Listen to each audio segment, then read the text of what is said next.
The last week and a half have been a bit of a clown show for the game industry. We had Sony seemingly challenging themselves on how could they destroy a good thing? How could they take a beloved game in Helldivers 2 and turn everyone against it overnight? Well, they managed to do that with the PSN and Steam account linking requirement. Fortunately, it's mostly been resolved, although there were still a few issues. We then had Xbox, of course, who have started to shut down many of their studios. They were telling gamers, oh, we want all of these game developers to be able to grow with us. They led us to believe that single-player developers under them would have some sort of security. You don't just make one game that underperforms and then you're gone. If you're clearly talented, we'll give you a fair shake because we've got the money behind us. We've got the resources. Well, Tango Gameworks, seemingly one game underperforms and they are gone. The doors are shut. So Microsoft, surprise, surprise, they are liars. And it does concern me because so many studios have now been bought by them, many of them single-player developers, and it does concern me about role-playing games, single-player ones. How are they going to look going forward? Are we going to get many of them? Well, there is a bright spot in all of this. Forgetting all of that drama, I think that this year, the end of this year, we are going to get an absolute gem of a game in Kingdom Come Deliverance 2. And games like this, they give me some sort of hope that despite the messes that come up every single day in the games industry, that there are still going to be games that take us back to the good old days. They're feature complete. There's no bullshit microtransactions, forced multiplayer, weird accounts that you've got to create, all of that nonsense. We just get a fantastic game, old school roots, and this really seems to be it. Almost everything about it so far is just positive. There's no weird red flags. There's a very low chance that we're going to get forced diversity that undermines the game. It's had plenty of time in the oven. It's had that time to really cook to ensure that when it comes out, it's ready. We're not getting something that's totally half-baked. I'm liking everything that I'm hearing about it, and I don't just want to blindly fanboy for it. I mean, this is based on this developer, Warhorse, producing a fantastic game in the past, and they still need to deliver this time, but I really feel like they've got most people's confidence. They have to do something really, really bad. There'd have to be some very, very clear red flags for people to turn on this game and feel negatively about it. It's just all positive here. It's all great. And I'm not just here to be a walking unpaid advertisement for the game. I do want to actually talk about some brand new info because, as you might know, the team behind this, they're European. Their first language, at least most of the team, isn't English. So they're on a media tour at the moment and they're doing a lot of interviews, and many of those are not in English. So sometimes it takes a bit of work from the community to translate these interviews and give us some of the new information about it. There doesn't seem to be a lot of spoilers here. It's sort of general info on the game. It's not diving super deep, but a lot of this information, it's interesting, and again, it gives me more confidence that this game is being developed with the right intentions, and it's sounding really good.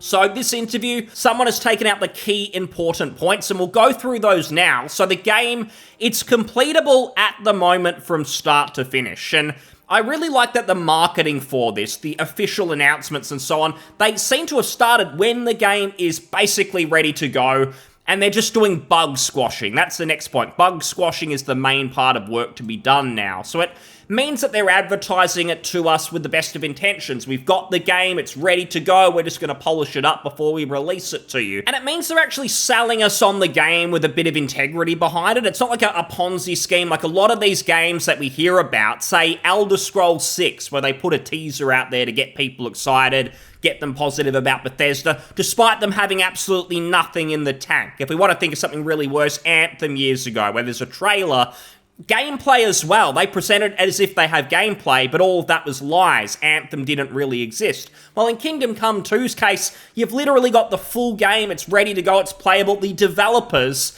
they know what's genuinely in there. It's not just false promises, their dreams of what they want to put in there, and then in 3 years it's all downgraded and most of those features aren't even there the way that they promised them. This is all there. What they're telling us about, it's ready to go, it sounds like. They confirm that you will be able to travel between the two maps as you wish. To give some context, apparently there's going to be one map that is about the size of Kingdom Come Deliverance 1. And then I believe there's another map that is a similar size, so you're basically getting double the game. But when I hear that, I don't get immediately excited. I don't think landmass suggests a game is going to be good or not. I mean, if that was the case, Assassin's Creed, the latest ones, would be the best games ever. Most of them are boring. It's copy and pasted activities around the map. It's not that good. But the developers, Warhorse, have assured us that the attention to detail across this larger landmass is going to be there. There's going to be at least as much attention quality in there. So it's still going to be quality over quantity. That's the intention. So nothing should suffer. We should just get more of that great content. That's what it's sounding like, at least. They joke that the third Kingdom Come will be 3 times bigger than the first one. I know it's a joke, but that's maybe when I would get concerned, because we're already waiting 5 years for this, which is pretty normal for RPGs these days, but that is probably the longest I'd want to wait. I don't want to wait 7-8 years to get an even bigger game in the future. So please, Warhorse, don't do that. Just keep going, keep making good games in my lifetime so I can keep enjoying them. There will be enough countryside around Kutnahora. I believe that's the biggest city in the game, and it sounds like it's not just going to be one of the 2 maps in the game is just a city and that's it. There is going to be plenty to explore outside of that city, so that's cool. The most development time was spent on making the world feel alive.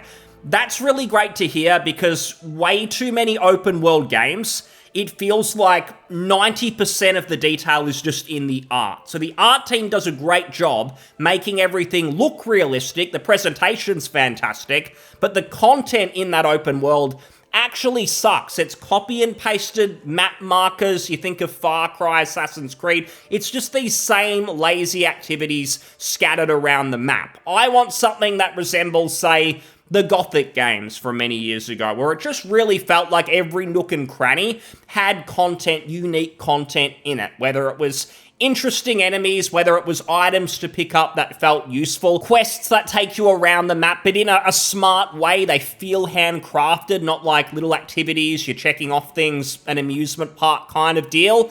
I don't want that. So I want that Gothic experience. I want something that feels real, and it sounds like they understand that. A lot of European developers, they're influenced by that kind of design philosophy. And if you haven't played the Gothic games, even something like Morrowind, these kind of devs love Morrowind, the Elder Scrolls 3. So I'm confident they will get this right, because the original Kingdom Come, the world certainly felt alive. It felt great out in that world. So I think that's going to be fine. It's in safe hands. The certification part for consoles takes several months, standard stuff. They mentioned that they announced Kingdom Come Deliverance 2 at the same time when the game was at the verge or already in the process of certification. They are very confident in delivering the game this year. Well, it's kind of just saying that they've actually gone through the official processes of getting it out in 2024. It's not like a marketing scheme. I really do think, with the amount of times games have been delayed, that there are genuinely moments in the industry where a game publisher says, hey, our game's coming out Feb 2024, get excited.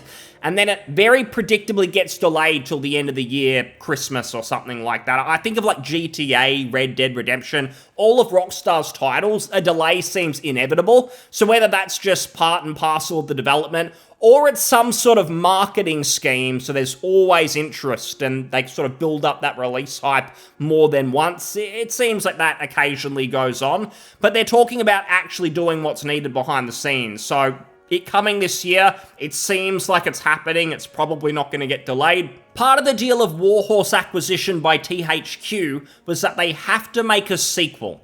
Now, maybe I'm just not understanding this, but I'm not sure if it means THQ said we're only buying you if you develop Kingdom Come 2, or if Warhorse themselves said we're only agreeing to be purchased if you let us make the game we want to make, which is the sequel to Kingdom Come. Either way, it doesn't really matter. It seems like it's worked out. Warhorse have had the last 5 years to do what they want to do, to work on this game, their passion. It seems to have worked out. They're probably going to deliver, so that's fine. I'm sure if it sells well, they'll continue to be able to do what they want. Despite the Embracer Group falling down like a house of cards, Warhorse seems to be one of the studios they have complete confidence in. And I believe I read somewhere that the sequel is being solely funded through sales of the first game. So this studio, it's pretty much self-sufficient. They're not relying on Embracer injecting a bunch of cash, otherwise this game wouldn't exist.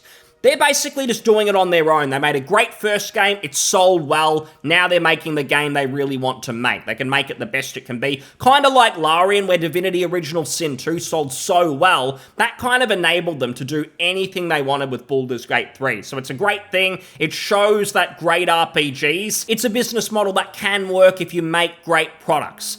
They talk about localizations. It looks like they will probably be adding new localizations later on after launch. Quests will have several ways of how to approach them, as they did in the first game, including simple, straightforward ways. I'd expect them to get that right. The quests, story in general, I assume all that's going to be very high quality. All mechanics that were highly criticized in the first game were greatly improved. Now, I know a lot of people talk about the combat. The combat system in the game, it can feel clunky at the start until you actually learn about it. And then it makes sense that it feels a little bit, oh, I don't really know what I'm doing. That's kind of on purpose because Henry is basically a nobody at the start of the game. He's not really a professional fighter. He has to learn that. You as the player have to learn that. And I spoke about Gothic earlier. I think it's an influence from that game, which feels the same. The combat animations, for instance, in Gothic, they're really amateurish at the start. And if you're playing it for the first time, you might think it's just a low-quality game in the art department. But it's on purpose because you're meant to be waving your sword around like an idiot. It looks stupid because you, the player character, aren't trained in swords yet. But then later in the game, the sword animations are really smooth because you're actually using your sword with purpose. You know what you're doing. So some of that DNA is kind of in Kingdom Come. I do think they are going to make the combat more streamlined, though. They want to appeal to a bigger audience. This is a bigger game, much bigger budget than the first one. It has to sell, move more copies. So for me, it's a compromise I'm okay with if the combat's more accessible. As long as they don't dumb down the actual content in the title, it doesn't suddenly become a Ubisoft open world, which I don't think it will. As long as the content's great, I'm alright compromising on the combat. Saving system is kind of along similar lines. So it mentioned saving system will be the same, but auto-saving will be much more frequent. Now, most people are in agreement on this, that the saving system is okay. What that kind of means is you can't just treat it like an Elder Scrolls game where you have 150 saves and every major decision. You do a quick save so you can test both options, or if you make what you think is the wrong decision, you can just easily go back. They want you to live with your consequences in Kingdom Come, so they're keeping that save system, but I think what most people do agree on is this only works if the game is somewhat polished, because if you're having frequent crashes and you're losing a bunch of progress because of the save system, then people aren't going to like it.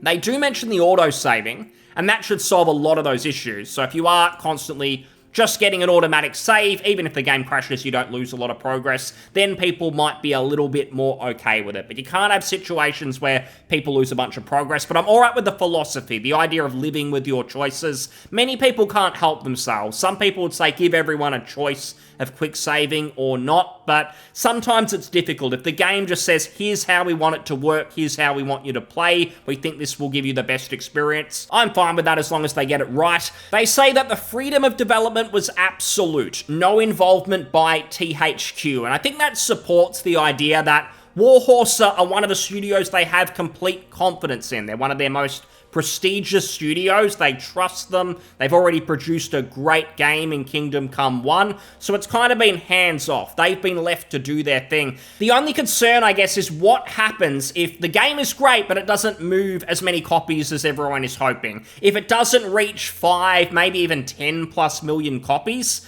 what happens to Warhorse? Because we've seen with Xbox, even Embracer Group themselves, if a studio releases an underperforming title, the time that they feel is best to shut them down is right after that, because they know we've now got to let them invest in another 5-6 year title. We're not going to take that risk. We're going to shut this studio down, even if it's the only game they've made that has underperformed. That's the sad reality we're in, where games take so long to develop. It's kind of make or break with every game. You're only as good as your last title. So I'm really hoping if this game is as good as it's looking, as they're kind of selling us on, if it genuinely is that great, I hope it's another Baldur's Gate 3 situation where Everyone gets on board. RPG fans, they're talking about it. It filters through to even the normies. That's why Baldur's Gate 3 had, I think, 20 plus million copies. Because it wasn't just RPG enthusiasts. Everyone, people who never played CRPGs, they were jumping onto it. So I could see a similar success story for this game. If they get it right, people are pumped, they're enthusiastic. As long as they don't drop the ball like Dragon's Dogma 2, where they get to the finish line and then they wreck it with things like microtransactions and terrible PC performance. They can't have any of that because games live and die these days on word of mouth. You have to get all of these things right for the customers. The players who are going to jump in, you have to ensure everyone's talking positively about it. If you do that, it will sell. Everyone will be yelling from the rooftops if it's great. That is what sells games these days. It's not great marketing. You paid IGN under the table for a 10 out of 10 review. That doesn't work anymore. Your game has to be fantastic. I hope this is. Thanks so much for listening. I'll see you on the next one. Cheers. Bye.